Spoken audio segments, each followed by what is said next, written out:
Hello दोस्तों, मैं हूं आपका स्टोरी टेलर जो आज आपके लिए लाया हूं विक्रम और बेताल की स्टोरी नंबर 3, जिसका टाइटल है पुण्य किसको मिला। यानी कि बेताल राजा विक्रम को एक कहानी सुनाता है और कहानी के अंत में बेताल राजा विक्रम से एक सवाल पूछता है कि बताओ राजा विक्रम, इस कहानी में पुण्य किसको मिला। पूरी कहानी को गौर से सुनने के बाद राजा विक्रम सही सही बता देता है कि पुण्य किसको मिला। तो आइए हम भी जानते हैं कि पुण्य किसको मिला। और बेताल राजा विक्रम को कुछ इस तरह से कहानी सुनाता है। सुनो राजा विक्रम, किसी समय वर्धमान नाम के एक नगर में रूपसेन नाम का एक राजा राज करता था। एक दिन राजा के दरबार में वीरवर नाम का एक राजपूत नौकरी के लिए आया। तो राजा ने उससे पूछा कि बताओ वीरवर, तुम्हें कितना खर्चा चाहिए। तो वीरवर ने जवाब दिया, महाराज मुझे प्रतिदिन 1000 तोला सोना चाहिए। वीरवर के मुंह से ये बात सुनकर दरबार में बैठे सभी लोगों को बड़ा आश्चर्य हुआ। ये बात सुनकर राजा ने वीरवर से पूछा, बताओ वीरवर, तुम्हारे साथ और कौन कौन रहता है। तो वीरवर ने जवाब दिया, महाराज मैं, मेरी पत्नी, एक बेटा और एक बेटी के साथ रहता हूँ। वीरवर के मुंह से ये बात सुनकर राजा को और भी बड़ा अचंभा हुआ कि आखिर 4 ही लोग हैं और इतने धन का 4 लोग करेंगे क्या। खैर राजा को ज़्यादा समझ तो नहीं आया, मगर फिर भी राजा ने वीरवर की बात मान ली। अब उस दिन से वीरवर रोज़ भंडारी से 1000 तोला सोना लेकर अपने घर आ जाता था। अब वीरवर 1000 तोले सोने में से आधा सोना तो ब्राह्मणों में बांट देता था और बाकी बचे आधे सोने के 2 हिस्से करके एक हिस्सा मेहमानों में, वैरागियों और सन्यासियों में बांट देता था और दूसरे हिस्से से भोजन बनाकर पहले गरीबों को खिलाता। उसके बाद जो भोजन बचता उसमें से पहले अपनी पत्नी और बच्चों को खिलाता और सबके आखिर में वीरवर खुद भोजन करता। वीरवर का काम शाम ढलते ही ढाल और तलवार लेकर राजा के पलंग की चौकीदारी करना था। राजा को जब कभी भी रात को वीरवर की जरूरत होती तो वो तुरंत राजा के पास हाजिर हो जाता। एक दिन अचानक आधी रात का समय था और राजा को शमशान की ओर से किसी के रोने की आवाज़ सुनाई दी। उसने वीरवर को पुकारा तो वीरवर तुरंत राजा के पास आ गया और राजा ने कहा, जाओ वीरवर और पता लगा कर आओ कि इतनी रात को ये कौन रो रहा है और क्यों रो रहा है शमशान में। राजा का हुक्म होते ही वीरवर तत्काल वहां से शमशान की ओर चला गया। जब वीरवर शमशान में पहुंचा तो उसने वहां पर देखा कि एक औरत सिर से लेके पांव तक गहने पहनी हुई है और वो जोर जोर से रो रही है। कभी कभी वो नाचने लग जाती है और कभी कभी वो कूदने लग जाती है और फिर अचानक अपना सिर पीट पीट कर जोर जोर से रोने लग जाती है। लेकिन उस औरत की आंखों से एक भी बूंद आंसू की नहीं निकली। वीरवर ने उस औरत से पूछा, तुम कौन हो और यहाँ क्यों रो रही हो।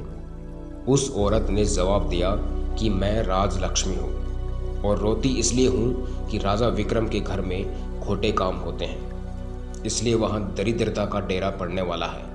मैं वहाँ से चली जाऊंगी और राजा दुखी होकर 1 ही महीने में मर जाएगा। उस औरत के मुंह से ये बात सुनकर वीरवर ने उस औरत से पूछा, इससे बचने का कोई उपाय हो तो मुझे बताओ। तो वो औरत बोली, इससे बचने का एक ही उपाय है। यहाँ से पूर्व की ओर एक देवी का मंदिर है। अगर तुम उस मंदिर में अपने बेटे के शीश चढ़ा दो तो विपदा टल सकती है, फिर राजा 100 बरस तक राज करेगा।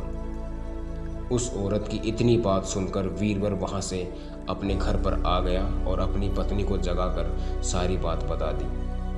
वीरवर की पत्नी ने अपने दोनों बच्चों को भी जगा दिया और जब उसके बेटे ने बात सुनी तो वो खुशी होकर अपने पिताजी से कहा कि आप मेरा शीश काटकर देवी के मंदिर में चढ़ा दीजिए। इससे एक तो आपकी आज्ञा का पालन हो जाएगा, दूसरा ये राजा का काम है और तीसरा ये कि ये शरीर एक देवी के लिए बलिदान हो रहा है, तो इससे बढ़कर बात और क्या हो सकती है पिताजी। अपने बेटे के मुख से ये बात सुनकर वीरवर ने अपनी पत्नी से कहा, अब तुम भी बताओ हमें क्या करना चाहिए। तो वीरवर की पत्नी बोली कि पत्नी का धर्म पति की सेवा करने में ही है स्वामी, मुझे तो सदा आपकी आज्ञा का ही पालन करना है। इतना सब हो जाने के बाद अब वीरवर अपनी पत्नी और दोनों बच्चों के साथ देवी के मंदिर में पहुंच जाता है। मंदिर में वीरवर ने हाथ जोड़कर देवी से कहा कि हे देवी, मैं अपने बेटे की बलि देता हूँ, बदले में आप मेरे राजा की 100 बरस की उम्र कर देना। इतना कहकर वीरवर ने हथियार उठाया और इतने जोर से हथियार से अपने बेटे की गर्दन पर मारा कि एक ही वार में उसके बेटे का सर धड़ से अलग हो गया। अपने भाई का ये हाल देखकर बहन ने भी हथियार उठाया और उसने भी अपना सिर काट डाला। अपने बेटा बेटी दोनों का ही बलि देखने के बाद दुखी माँ ने भी हथियार उठाया और उसने भी अपना सर धड़ से अलग कर दिया और अपनी गर्दन को देवी के चरणों में भेंट चढ़ा दी। ये सब देखकर वीरवर ने सोचा कि घर में अब तो कोई जिंदा नहीं बचा है, तो मैं अकेला ही जीकर क्या करूँगा। ये सोचकर वीरवर ने भी अपना सर काट डाला और देवी को अर्पित कर दिया। उधर जब राजा को इस सारे मामले का पता चला तो वो भी देवी के मंदिर में आ गया। राजा को बड़ा दुख हुआ ये जानकर कि उसकी लंबी उम्र की कामना के लिए 4 प्राणियों ने अपने प्राणों की बलि दे दी। राजा सोचने लगा कि ऐसे राजा को राज करने से धिक्कार है। ये सोचकर राजा ने भी तलवार उठा ली और जैसे ही अपना सिर काटने को तैयार हुआ, इतने में देवी प्रकट होकर उसका हाथ पकड़ लिया और बोली, हे राजन, मैं तेरे साहस से प्रसन्न हूँ, तू जो भी वर मांगेगा मैं तुम्हें दूंगी। राजा ने कहा, देवी, अगर तुम प्रसन्न हो तो इन चारों को फिर से जिंदा कर दो। देवी ने अमृत छिड़ककर उन चारों को फिर से जिंदा कर दिया। इतना कहकर बेताल राजा विक्रम से पूछता है कि बताओ राजा विक्रम, पुण्य किसको मिला।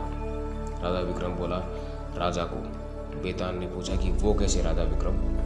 राजा विक्रम ने कहा, क्योंकि राजा के लिए सेवक का प्राण देना तो धर्म समझा जाता है, लेकिन सेवक के लिए राजा का राजपाट छोड़ देना, जान को तिनके के समान समझकर जान देने को तैयार हो जाना बहुत बड़ी बात है। इसलिए पुण्य राजा को ही मिलेगा। राजा विक्रम के मुंह से ये बात सुनकर बेताल फिर से गायब हो गया और उसी पेड़ पर जाकर लटक गया। राजा विक्रम बेताल को लाने के लिए फिर से उसी पेड़ के पास गया और बेताल को लेकर वापस आया।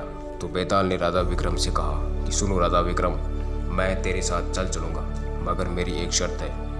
मैं तुम्हें एक कहानी सुनाऊंगा और तू सुनेगा भी, नहीं तो मैं तेरे सर के टुकड़े टुकड़े कर दूंगा और तू बीच में भी नहीं बोलेगा। जैसे ही तू बीच में बोला, मैं फिर से जाकर पेड़ पर लटक जाऊंगा।